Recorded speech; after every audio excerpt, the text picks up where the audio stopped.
What's going on, guys, and welcome back for another blockchain future. Hope you had a good day or evening wherever you are.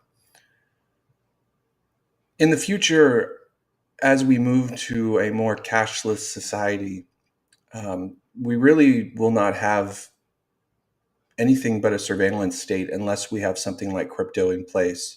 Anytime we have a system that is centralized, it allows that centralized party to actually watch what we do. And many times I've mentioned before that crypto is bigger than just crypto, and blockchain is bigger than just finance. It's something that will actually bring freedom.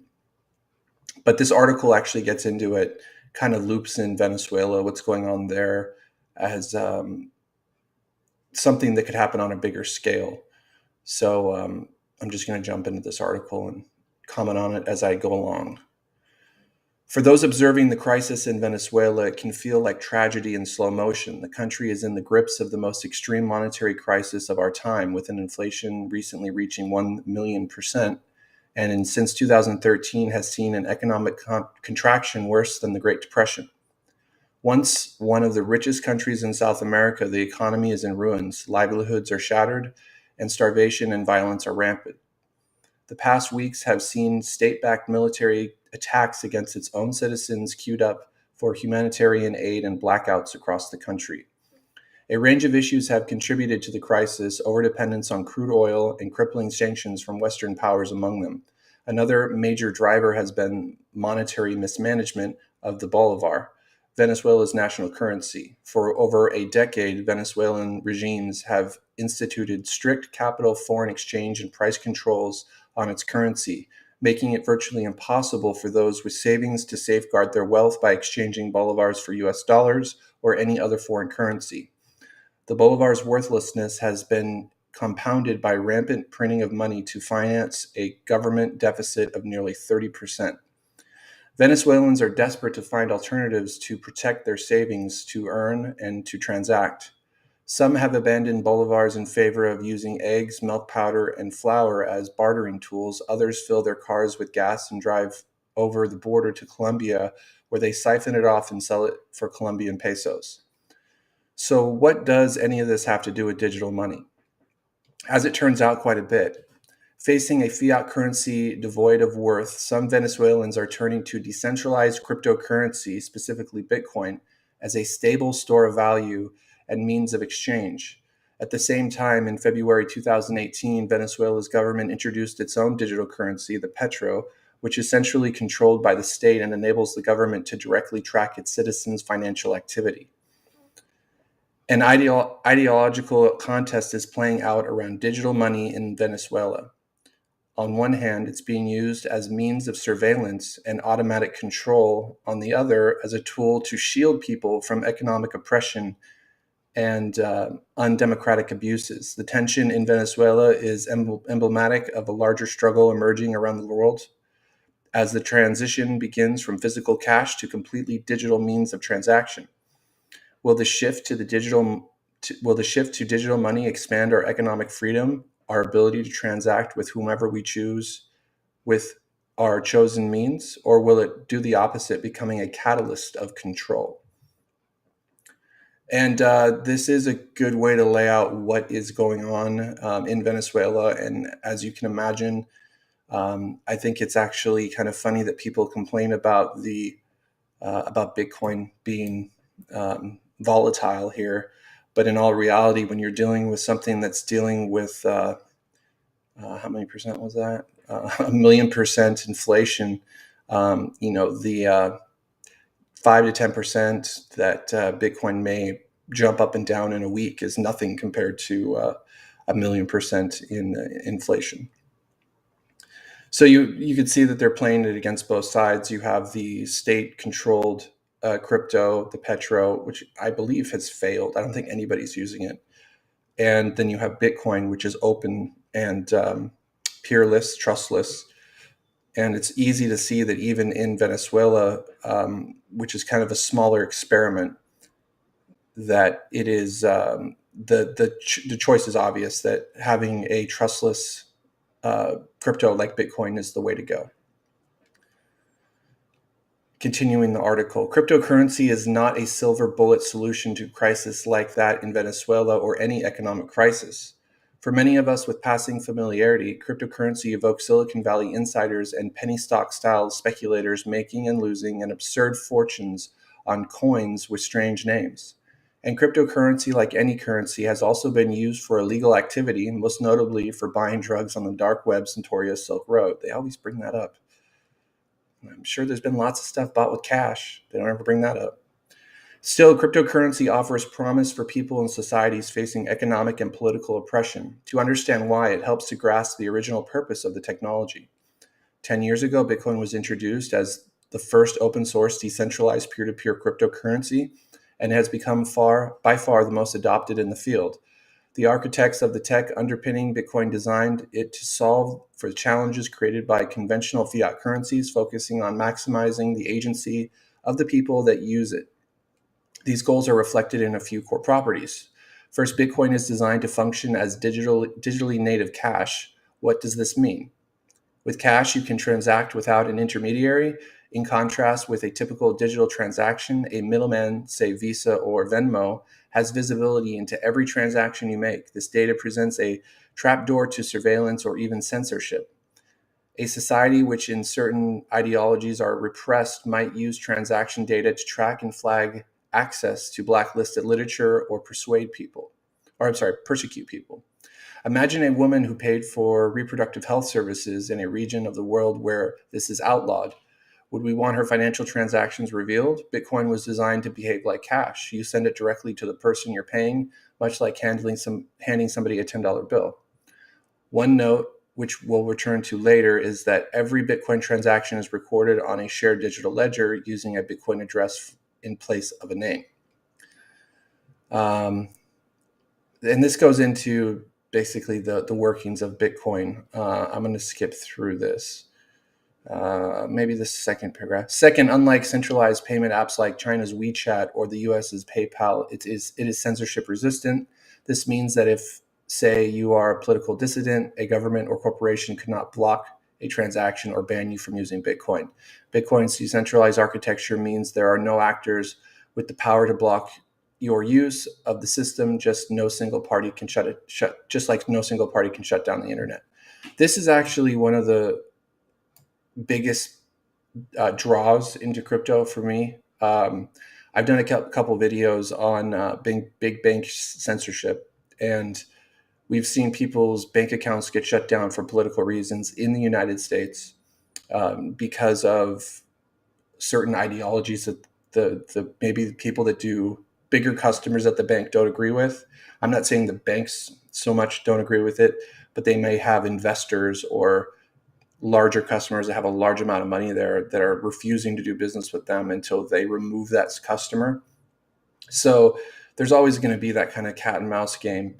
And so as far as being able to transact, it should be open to anybody. Anybody should be able to transact with anybody. And that's something that crypto brings, no matter what crypto it is. Obviously, the privacy coins are going to be a little bit stronger on that as well, as far as the censorship goes.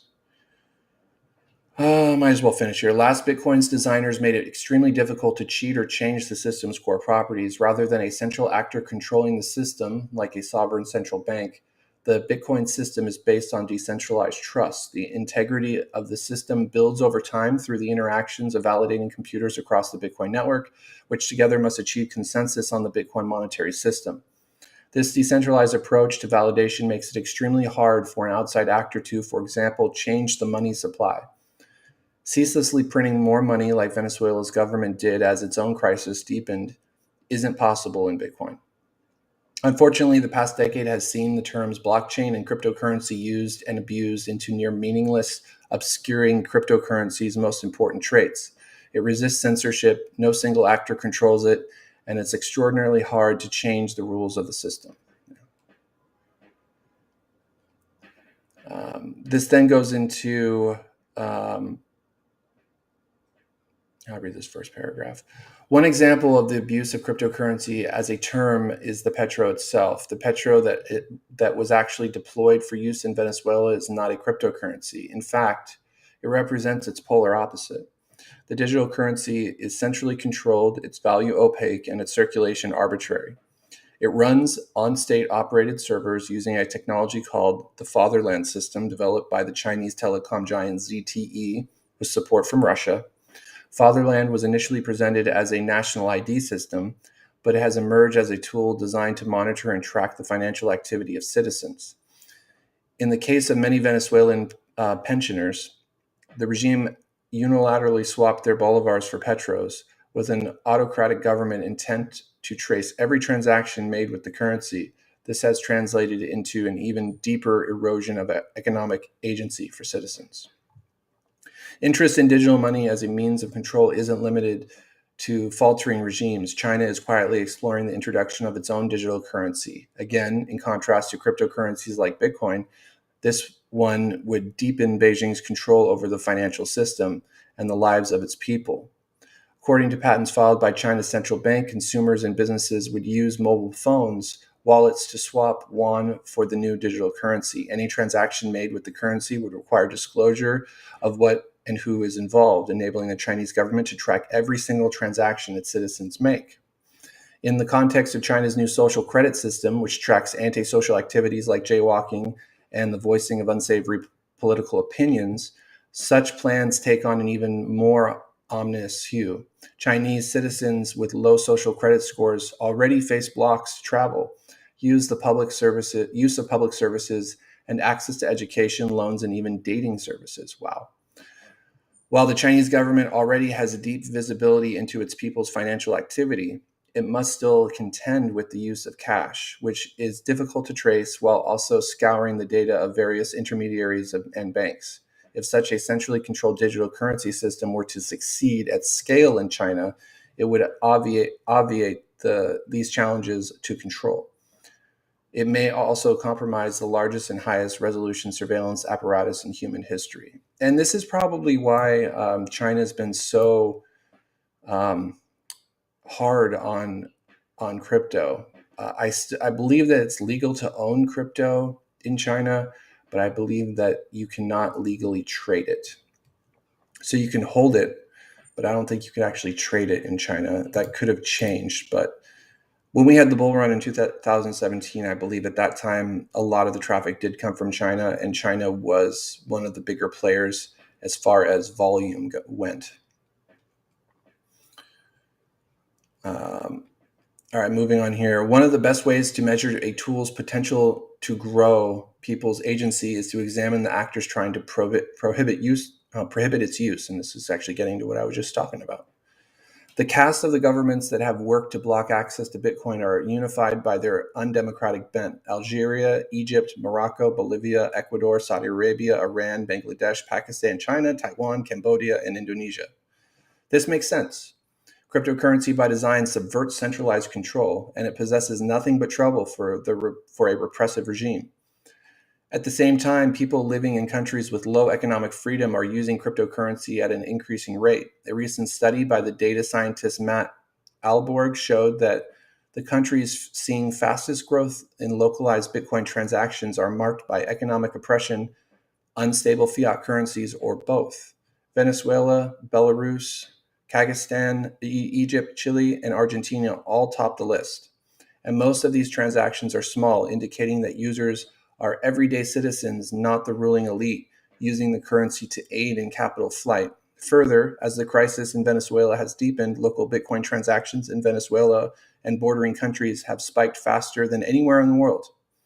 Many in the field see this as an indicator of Venezuelans at home moving to protect wealth pegged at a plummeting currency, as well as Venezuelans abroad sending resources into a home country that doesn't allow for foreign transactions. Still, while the data on Bitcoin use in distressed regions of the world is promising, challenges remain for cryptocurrency to become a solution at scale for people facing economic oppression.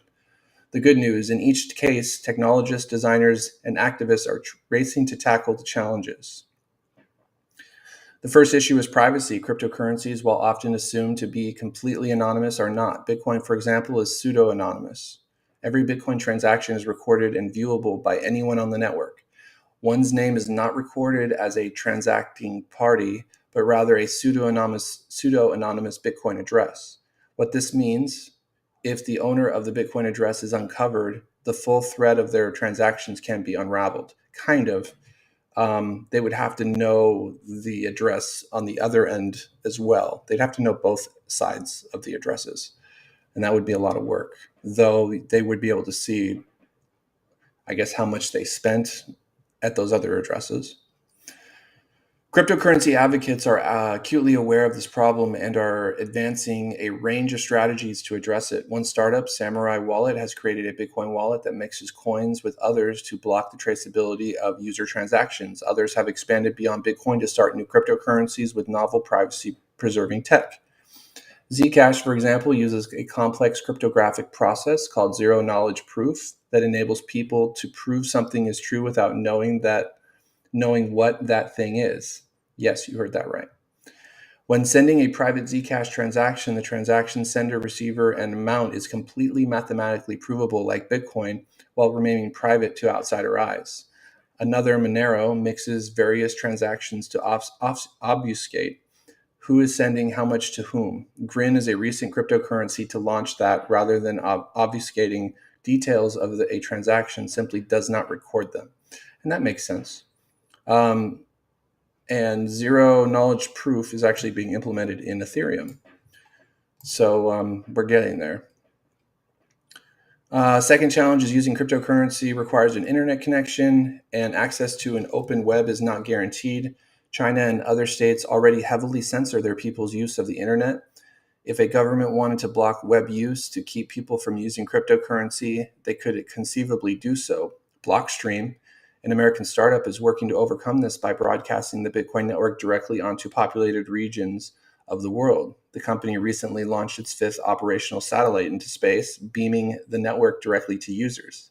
For people who depend on the tightly controlled telecoms and internet service providers under the Great Firewall of China, this could mark a turning point for access to the free and open financial system. Another startup, Gotenna, uses Bluetooth antennas that connect to smartphones to allow people without internet access to broadcast wirelessly across large distances until they reach someone with a connection to the World Wide Web, like a mesh network. The aim is to allow those confined to net-restricted areas to connect via neighbors with an open and free internet. Regarding Blockstream, I actually have a video about the Blockstream satellite that I did. It's popping up in the corner now if you want to check it out. It's actually pretty cool what they're doing. And, it's one-way communication, obviously, because you're just receiving a signal from a satellite. But you can imagine with the way that the Bitcoin blockchain works, you can imagine being able to actually receive the ledger via the satellite and then send to the ledger with some other connection. It doesn't have to be asymmetrical. How much more do we got here? Okay, it's almost over.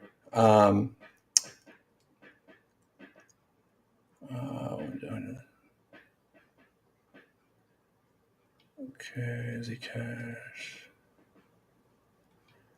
Finally, cryptocurrency, even Bitcoin, remains hard to use, especially for people with little exposure to technology. New organizations are emerging with the aim of making cryptocurrency more intuitive, user-friendly, and safe for people facing monetary crisis or fiscal oppression.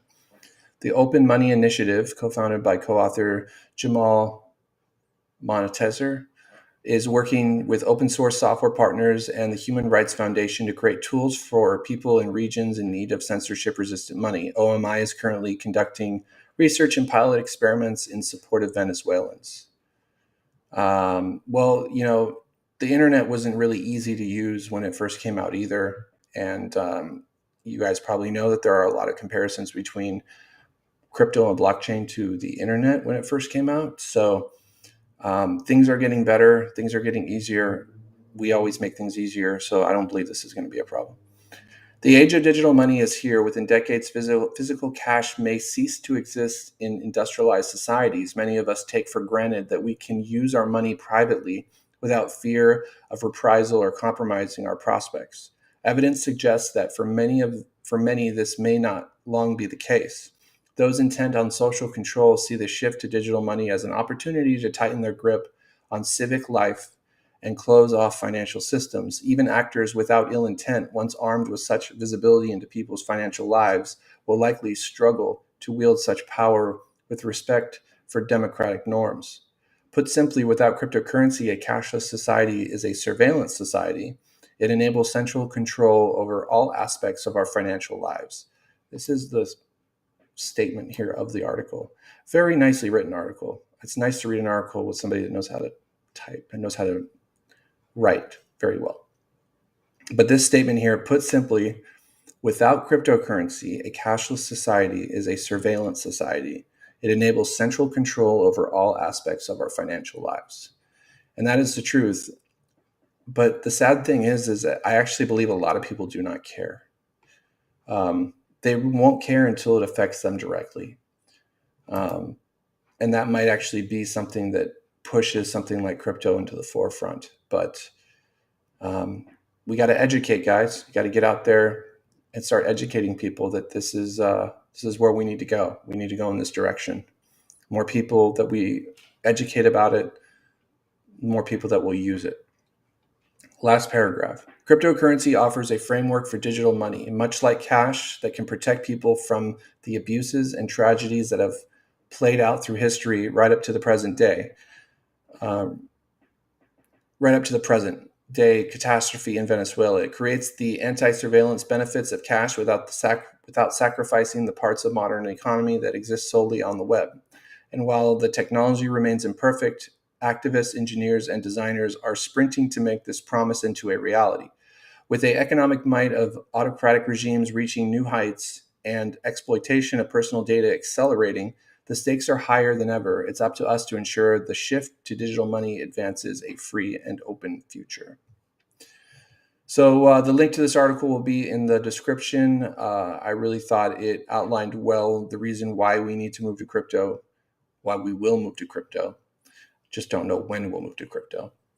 But the link to the article will be in the description. Please like and subscribe. Like the video if you like the video. I got a whole bunch of other videos on a lot of different topics. Check them out. That's all I got for today. Have a good one. Thanks.